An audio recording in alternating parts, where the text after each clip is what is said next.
Invictus Games for Wounded Warriors, which sounds like the Wounded Warrior Games. And people think, oh, this must be great. And a lot of people are unclear how to read a tax return or to check stats. And so I think it was just very easy to say, oh, the Invictus Games, it's great. It does all this. And then you start looking into it and you're like, hey, what the heck is going on here? Those 535 competitors had to pay their own way. They had to pay their own housing for the games. They had to pay for their own equipment. I think that will be the beginning of the end for Meghan as a public figure, because this is a man that she's abandoned. Just awful. It will be shame on you, Meghan. A growing scandal involving Prince Harry and his last remaining genuine charity project, the Invictus Games. But is it really a charity project at all? Australia has done a U-turn. They had previously cut funding for the Invictus Games, but now veteran backlash has forced them to bring it back. Harry's heartbreak as the showbiz elite dump the Sussexes. Wounded veterans reportedly paid out of their own pockets flights, hotels, gear, all of it, while the big names on stage were reportedly traveling private and checking into 5-star accommodations. And that's before we even get to the one number someone apparently never wanted the public to find. A petition is gaining serious traction right now, and it has one crystal clear demand: remove Prince Harry from the Invictus Games. Not a review, not a reform.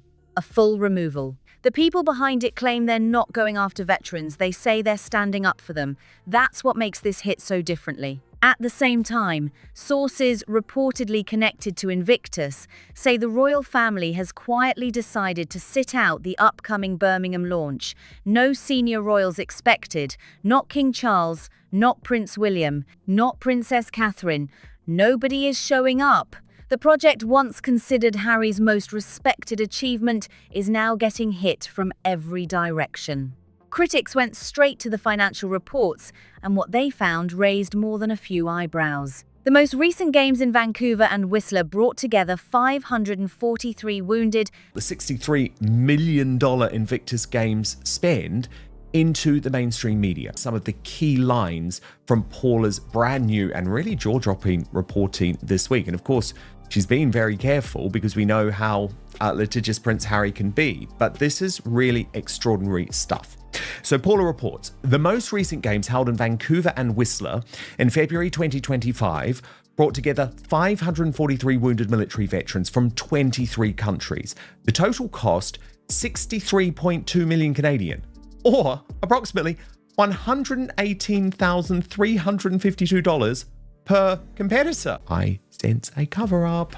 The Invictus Games Foundation, the British charity at the centre of the operation, recently filed its 2024 annual accounts with the UK Charity Commission after a 2-year grace period. The numbers, Paula reports, raised red flags. In 2024, the foundation cut its direct grants to veteran organisations by 63%, from £534,973 to just £200,328. The same year that foundation income rose 41%, a new 6-figure executive role was added, and cash reserves grew to 2.3 million. And recovering service members from 23 countries. Powerful mission.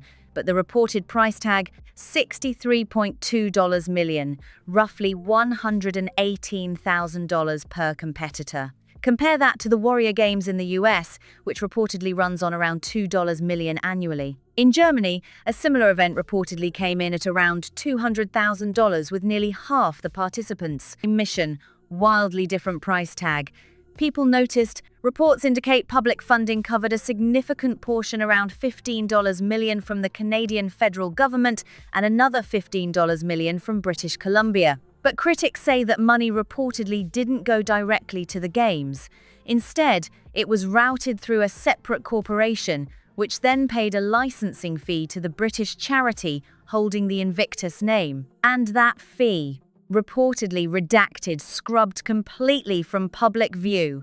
Once people spotted that missing number, they started digging. And according to critics, that's when things got even messier. When the British Foundation finally filed its 2024 accounts, reportedly after being granted extra time, the numbers told a story people couldn't ignore. Direct grants to veterans organisations reportedly dropped by around 63%. Now, of course, Tom Bauer in his recent book Betrayal alleged that Invictus funds were directed towards private jets, five-star hotels, and transportation for Harry and Meghan. I don't think a lot of veterans actually are devastated. The reality is, if you go deeper into Invictus, a lot of veterans are actually more upset, asking where all the money actually goes to. The foundation publicly claims that 92% of every pound spent goes towards charitable activities, a figure that technically falls within UK Charity Commission guidelines. But the term charitable activities includes the cost of running the games themselves, not direct grants or services to veterans. Falling from over £500,000 to roughly £200,000 in a single year. Meanwhile, foundation income reportedly climbed by more than 40%. A brand new six-figure executive position reportedly appeared out of nowhere. Cash reserves were said to have grown past £2 million. Look at those numbers again. Veterans funding reportedly going down. Administrative costs reportedly going up. Legal fees? Those reportedly jumped from around £45,000 to roughly £155,000 in 1 year, with zero public explanation for the spike. Another detail turning heads, an American for-profit company reportedly received close to £30,000, and critics say the filings offered almost no explanation about what that company actually did or what services it provided. Then came something that sent the internet into a frenzy. The accounts reportedly showed two different company registration numbers, one on the cover, another on the balance sheet. Critics jumped on that immediately.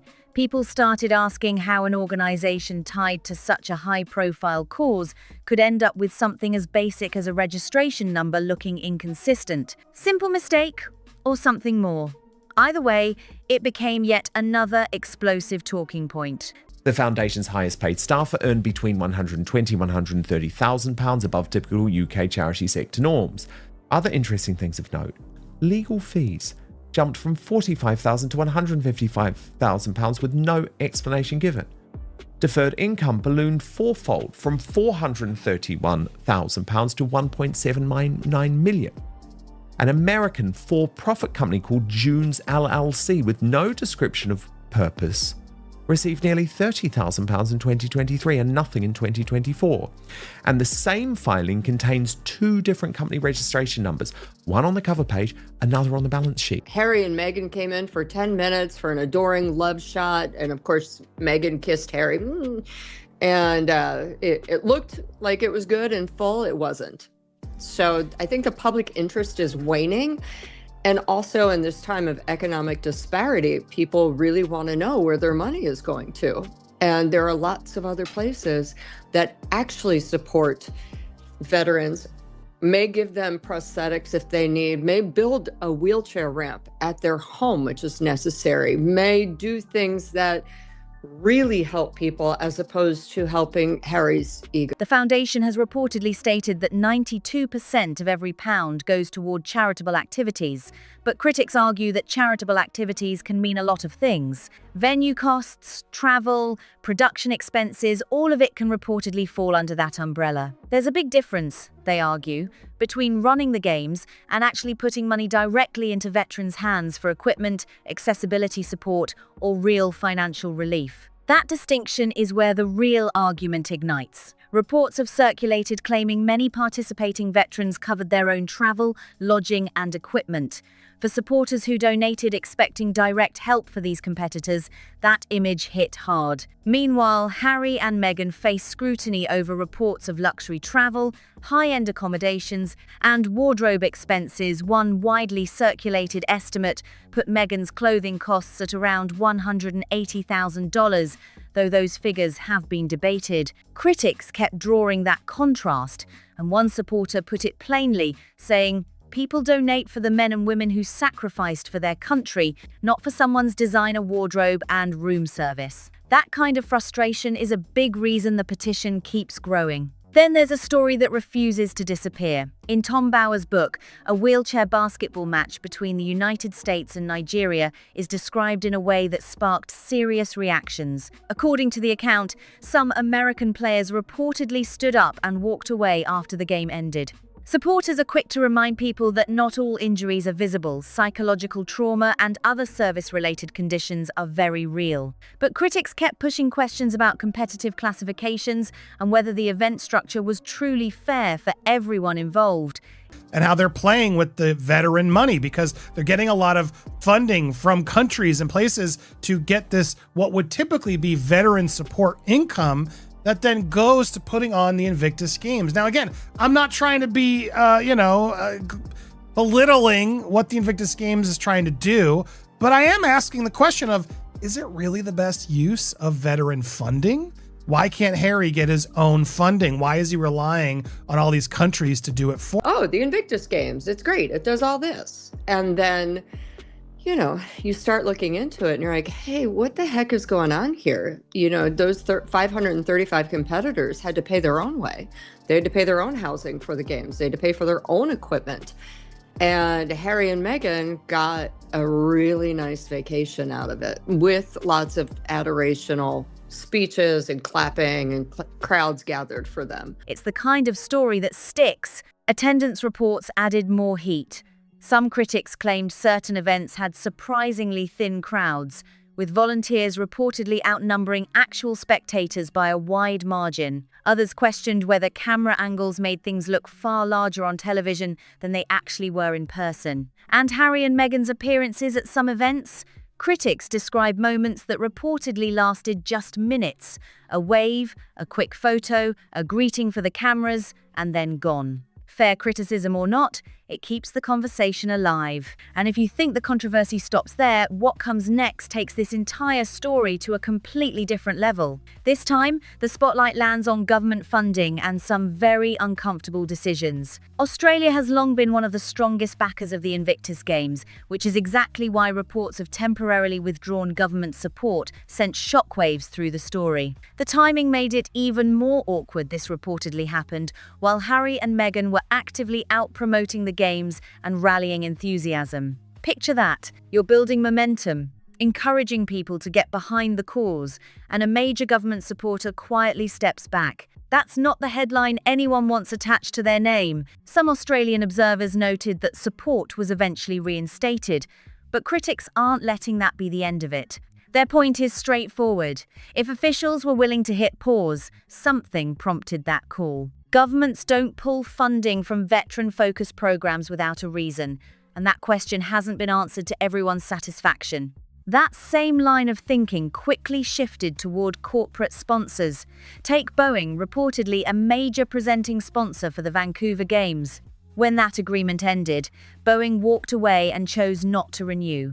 For critics, that landed hard. Boeing has deep roots in military aviation and defense communities, so when a company with that kind of connection doesn't come back, people notice. The question being asked was blunt: if a company tied to military circles doesn't want back in. Tom Bower pointed out in his book, during an absurd wheelchair basketball game, one team didn't even need wheelchairs, while the other team did.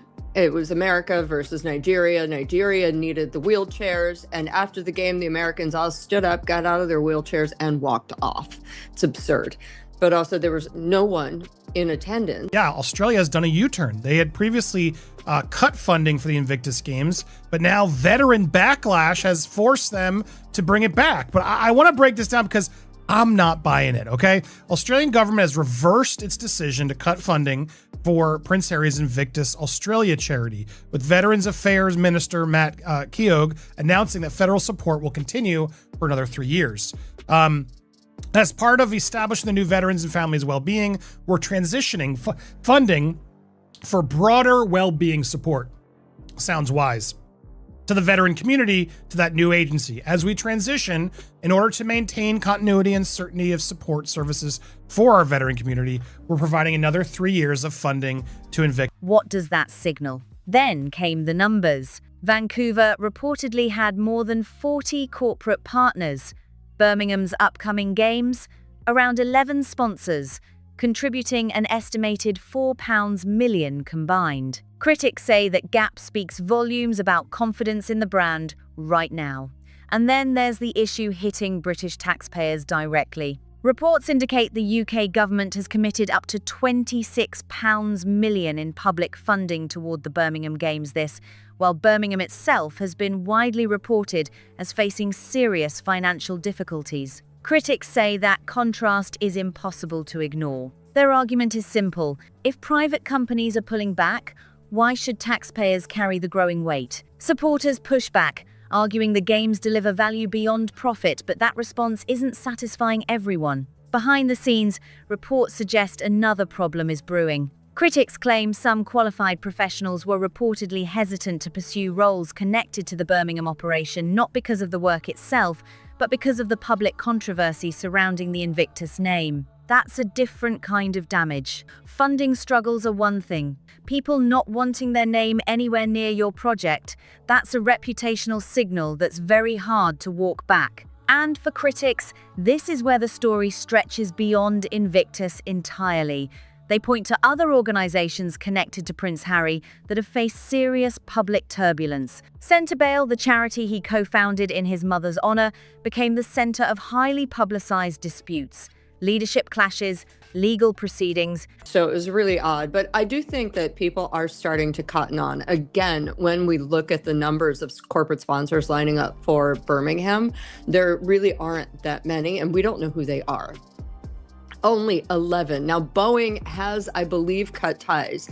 I am doing that story for News Nation. It'll come out later today about how Boeing was the huge sponsor. The contract has ended and they are not re-signing. According to tax returns on file, the public picked up half the tab for Vancouver, with the Canadian federal government contributing $15 million through the Veterans Affairs Canada and the province of British Columbia contributing another $15 million through its Ministry of Tourism, Arts and Sport. The remaining funds came from approximately 40 corporate partners and about $2.6 million in individual donations. Crucially, that public money didn't flow directly to the Games. It was routed through the Vancouver Whistler Games Corporation, which then paid a licensing fee to the Invictus Games Foundation, the British charity that owns and licenses the Games brand. The amount of that licensing fee was oddly redacted. And resignations that all played out very publicly. African Parks has also drawn controversy, facing allegations and concerns that generated widespread media attention.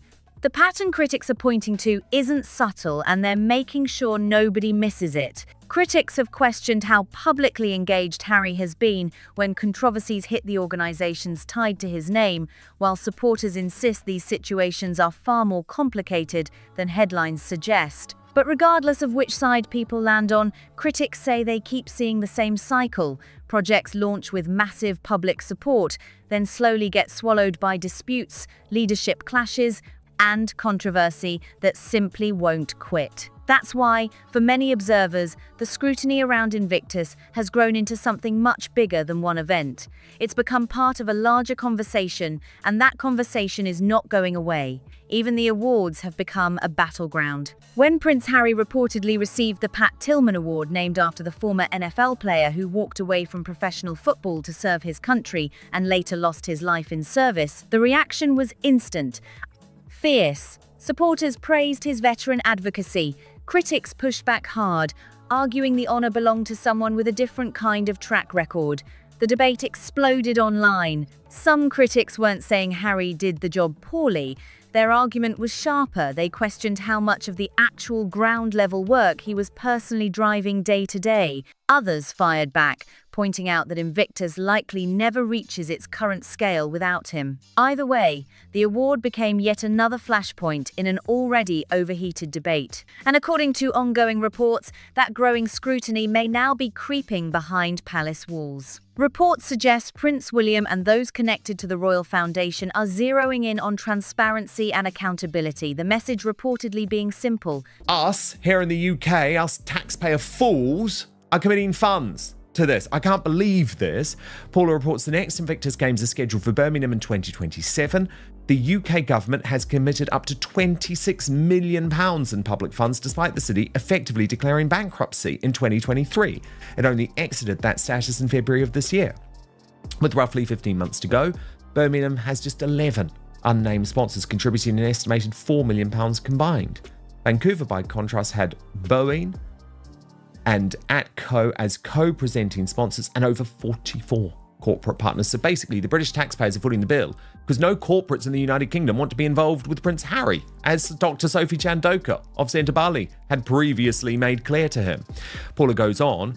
Meanwhile, as I reported last month, the organisation is in a bit of disarray and qualified candidates were refusing job offers with the Birmingham organising team after learning it was Invictus, citing the organisation's reputation. Prince Harry's, yes, I got to be careful with the keywords. He's been under fire because of his African Parks charity, which again, people have asked him to step down because of the rangers that are working the nonprofit organization in African parks have been accused of, SA and terrible things, torture in the Republic of the Congo. The indigenous rights charity Survival International alleged this week that wrongdoing by the parks was ongoing in the country and called on Prince Harry to resign as a member of the organization's board of directors. African Parks handles the long-term management of 24 protected natural areas in 13 of African countries in partnership with local governments. And the group was accused back in January 2024, which we reported on here, of funding these rangers who had committed human rights abuse.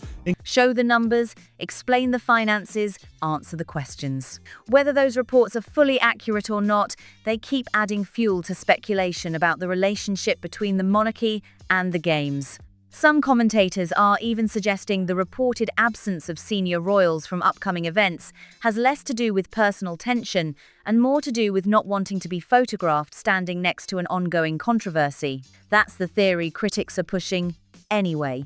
But this isn't only about Harry. According to critics, Meghan's public image and business moves have been pulled into the wider debate too. During visits to Australia, including appearances connected to communities dealing with tragedy and visits with hospital patients, some critics later accused her of drawing attention to the outfit she wore when similar items became tied to online promotion and consumer interest shortly after. Supporters say that's just the reality of being a public figure. Critics saw it very differently, and the emotional weight of those settings made the backlash hit even harder. Meghan's lifestyle brand has also taken serious heat online. Critics claim certain product launches fell flat, generating more conversation than actual sales. Candles and home goods became unlikely centers of controversy, with some critics pointing to premium pricing and others surfacing customer complaints about quality on social media. Fair or not, those discussions got pulled straight into the larger narrative surrounding the brand. Then came controversy over branding choices tied to family themes and personal milestones. Critics called certain decisions overly personal. Supporters called them meaningful touches.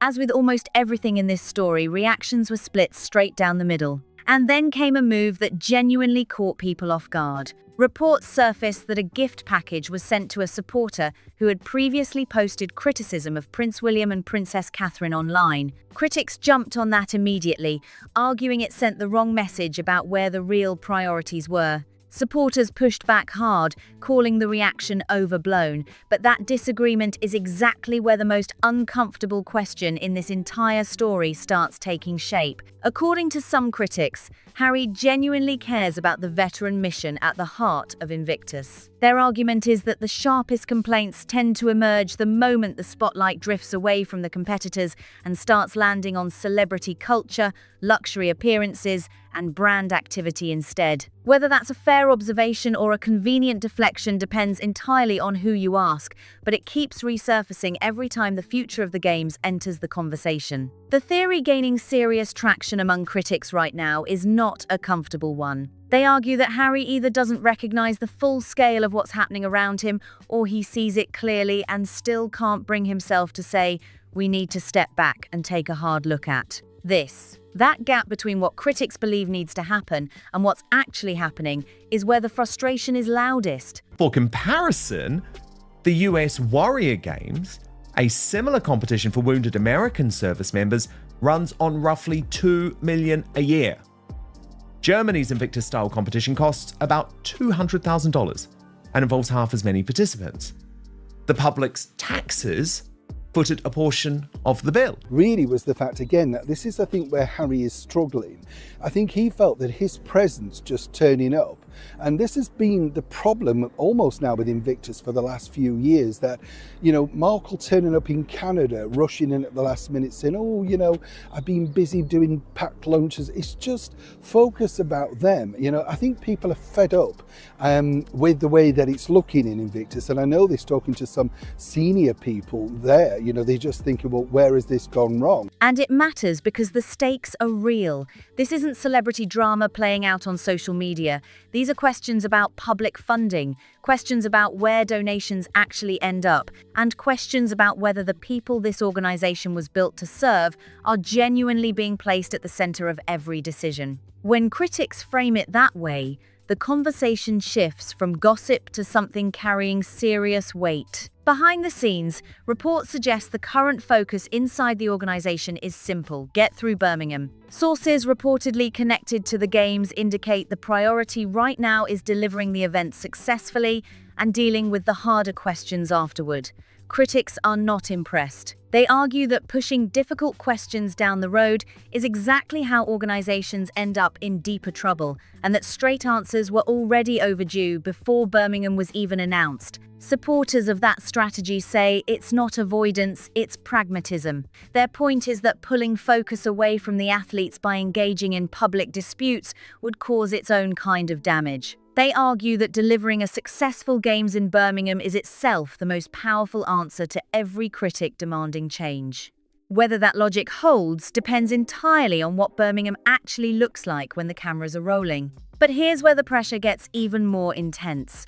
The petition calling for Harry's removal from the Invictus Games has not faded. It keeps drawing attention, and the people behind it are not backing down. They're not framing their campaign as an attack on veterans, they're framing it as a defense of veterans, arguing that the organization's original mission has become buried under controversy, celebrity association, and financial questions that remain unanswered. That framing is important because it makes the petition harder to dismiss. When criticism comes wrapped in the language of veteran advocacy, responding to it becomes a delicate task. Calling the petition misguided risks, looking like an attack on the very community. Invictus was built to champion. Ignoring it risks allowing the narrative to grow unchecked. What I think with the Santa Bali thing, clearly Harry is tone deaf or too frightened to tell his wife that, look, you are the problem. We need to step back. You know, this has now just become a celebrity thing rather than looking at the true cause, which is to celebrate, honour and really, you know, sort of inspire the veterans. I love them. I think they're, and I'm not just saying that, I genuinely think, wow, you know, when you're fed up, if you watch some of those poor people, and I don't mean poor in a nasty way, but, you know, what they've gone through, and they get up, you think, get on with it. If they can do it, you can. These people are inspirational. All the men and women of Invictus and all those services who've gone through terrible things, you truly are. Of course, it's been hijacked. That's the corner critics argue Harry currently finds himself in, and according to observers, there is no clean or easy exit. Then there's the royal dimension, which adds an entirely separate layer of complexity. Reports suggesting that senior royals, including King Charles, Prince William, and Princess Catherine, are not expected to attend the Birmingham launch, carry significant weight. Royal attendance at an event like this isn't just ceremonial, it sends a signal, it communicates endorsement, support, and institutional confidence. When that attendance is reportedly absent, observers on both sides start reading into the silence. Some commentators argue this is simply an optics decision, that the royals are maintaining distance not because of personal animosity, but because association with ongoing controversy creates its own problems for the institution. Others go further, suggesting the reported distance reflects deeper concerns about accountability and whether the organization is meeting the standards expected of anything carrying this level of public and financial weight. Either way, the empty seats expected in Birmingham are already generating as much discussion as the event itself. The financial picture remains the sharpest point of criticism. When people look at the reported cost of the Vancouver and Whistler Games, $63.2 million for 543 competitors, and compare that to similar events running on dramatically smaller budgets, the questions write themselves.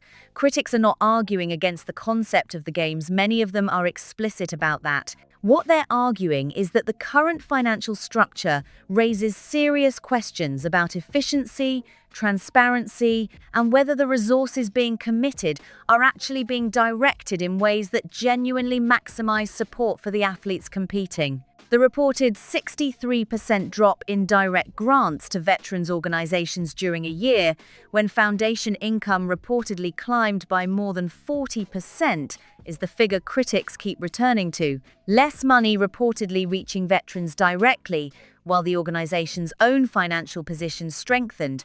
That contrast has proved incredibly difficult to explain away. The Foundation's reported claim that 92% of every pound goes toward charitable activities has done little to quiet the noise, because critics argue the definition of charitable activities. Meghan and Harry, as you know, put out this thing earlier this year, basically saying they'd like His Majesty the King, the Royals, etc., Invictus, Birmingham. And recently they put out something about some sponsor and all of that, because it's flagging, let's be honest. Invictus Birmingham, I wish them all the best, I genuinely do, but this country right now, we're just running out of money at the rate of knots. And it's all down to the government, whichever way you want to say it, it's down to bad spending and bad chancellorship, which is Rachel Reeves. Is doing a whole lot of heavy lifting in that statement. Legal fees reportedly jumping from around £45,000 to approximately £155,000 in a single year, with no clear public explanation, is another figure that keeps appearing in critical commentary. Organizations operating at the level of public trust, Invictus commands, are expected to provide context when numbers shift that dramatically. The absence of that explanation, according to critics, is itself part of the problem. Then there's the sponsorship situation, and it tells its own story. Vancouver reportedly attracted more than 40 corporate partners. Birmingham is reportedly working with around 11, contributing an estimated £4 million combined. That's not a minor statistical variation. That's a dramatic difference, critics say, reflects a measurable decline in corporate confidence in the brand. When Boeing, a company with deep roots in military and defense communities, reportedly chose not to renew its sponsorship, observers took note immediately. The symbolism of that particular exit was not lost on anyone paying attention. The UK government's reported commitment of up to £26 million in public funding toward Birmingham has intensified the debate further, particularly given the city's widely reported financial difficulties. Critics argue that when private sector confidence is visibly declining, the expectation that public money should fill the gap deserves serious scrutiny. Supporters counter that veteran-focused events carry social value that can't be measured purely through commercial metrics. That's a legitimate argument, but critics say it still doesn't answer the specific financial questions being raised about how money has been managed and where it has actually gone. Australia's reported temporary withdrawal of government support added another layer to the story. The fact that backing was later reinstated gives supporters something to point to, but critics argue the more important question is what prompted the original decision in the first place. Government funding decisions involving veterans programs don't happen casually. When officials reportedly chose to pause support, something drove that call, and critics say that question has never been fully answered publicly. The Pat Tillman Award controversy brought a completely different kind of heat. The failure of As Ever is simply impossible to ignore, and more people are picking up on this. Because Meghan Markle made such a fuss about her business, because she had to go endlessly on and prattle on about how great As Ever was doing, how it sold out its first couple of launches, of course that brings a lot of attention to the brand. And as the brand continues to flatline, it's bringing a lot of attention to that as well. And Jack Royston of Newsweek has revealed something rather interesting. However, I feel like he's missing sort of the bigger issue, because he sees a somewhat causation between the decline in Meghan Markle's popularity and the decline in website traffic and likely sales to her brand. But I actually think her popularity probably doesn't have a huge impact on what's happening with As Ever. It has more to do with simply bad business practice. Pat Tillman's story carries enormous weight in military communities, an NFL player who walked away from a lucrative career to serve his country and paid for that choice with his life. When Prince Harry received the award named in his honor, the reaction from critics was fierce and immediate. Their argument wasn't simply that someone else deserved it more. It went deeper, questioning whether the recognition reflected genuine on-the-ground contribution, or whether public profile and celebrity visibility had quietly become factors in a decision that should have been based entirely on direct service to veteran communities. Supporters pushed back strongly, arguing that Invictus would not exist at the scale it does without Harry's personal involvement, and that dismissing his contribution misunderstands how large-scale charitable organizations actually get built. Sustained. That's also a legitimate argument. But the controversy around the award demonstrated something important. Nearly every element of this story has become a flashpoint, and the trust required to quiet those flashpoints is something critics argue has not been earned back yet. The broader pattern critics keep pointing to stretches well beyond Invictus. Centerbell, the charity Harry co-founded in his mother's memory, became engulfed in highly publicized leadership disputes, legal proceedings, and resignations that played out very visibly in the press. African Parks drew its own controversy, facing allegations and concerns that attracted widespread media coverage. Critics argue this pattern of organizations connected to Harry facing significant public turbulence is not coincidence and not simply bad luck. They argue it reflects something deeper about leadership, accountability, and the gap between public-facing messaging and internal reality. Supporters argue those situations are genuinely complex and that reducing them to a simple pattern is unfair. They point out that large charitable organizations operating in difficult environments face challenges that don't always have clean explanations. That's true. But critics counter that complexity doesn't eliminate the need for transparency, and that the consistent thread running through these situations is a lack of clear public answers to legitimate questions. Meghan's role in the wider narrative has also drawn sustained attention. Reports about outfits worn during emotionally significant public visits and the consumer interest those outfits reportedly generated created a specific kind of backlash that proved difficult to shake. Critics argued it reflected a pattern of mixing public service with personal brand activity in ways that muddied the message. Supporters said it was an unavoidable reality of being a highly visible public figure in a media environment that tracks every detail of a celebrity's appearance. The lifestyle brand controversies added more complexity. Product launches that critics claimed underperformed, pricing that generated debate, customer complaints surfacing on social media about product quality. Each of these individually might have passed without lasting damage. Together, they built a narrative that critics argue reflects a gap between the aspirational image being projected and the actual product being delivered. That gap, according to critics, mirrors the larger questions being asked about Invictus itself. A new chocolates for Mother's Day, new candle scents for Mother's Day, and now matches. Guys, popularity is not the problem. It's her complete and utter inability to come up with new products. That's the problem. I would not, if I was advising Meghan, I would not go, oh, honey, if you could just be more popular, your products will sell. That's not the problem. Popular people launch brands that fail all the time. Don't think about the popularity. That's actually not the make it or break it here. It's the products in the brand. I'm telling you right now, if Meghan Markle created gangbuster products, her likability would not matter in selling. The products are bad. And when the products are bad, guess what? You can't move them. And the best you can do is ship a box of your products to one of your biggest fans who craps on the royals all the time and count that as a win. That's lame. That's really, really lame.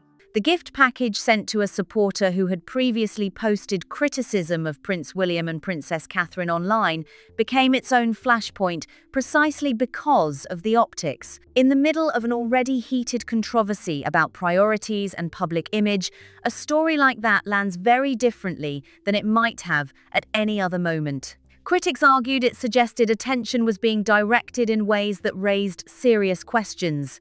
Supporters said the significance of the incident was being blown far out of proportion by people already looking for reasons to attack. That is the standard Invictus set for itself from the very beginning, and it is the standard critics argue it is now being held to, whether the organization is ready for that reckoning or not. Birmingham is coming, and the questions are already there waiting. For the veterans who reportedly paid for their own flights, their own hotel stays, and their own equipment to compete in games bearing the Invictus name, the outcome of this larger conversation matters more than any award, any petition, or any palace decision. They are the reason this organization exists. They are the reason people donate, governments fund it, and corporations sponsor it. Every financial question, every transparency demand, and every call for accountability ultimately comes back to them, and that is not something that can be stage managed or spun away. Harry is expected to show up in Birmingham.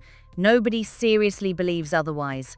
But showing up and actually confronting the hard questions are two very different things. Presence without accountability doesn't close a sponsorship gap. It doesn't explain where the money went. It doesn't rebuild the corporate confidence that has visibly declined since Vancouver.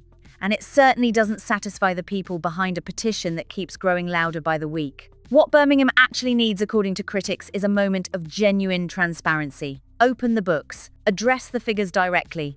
Explain the legal fee surge.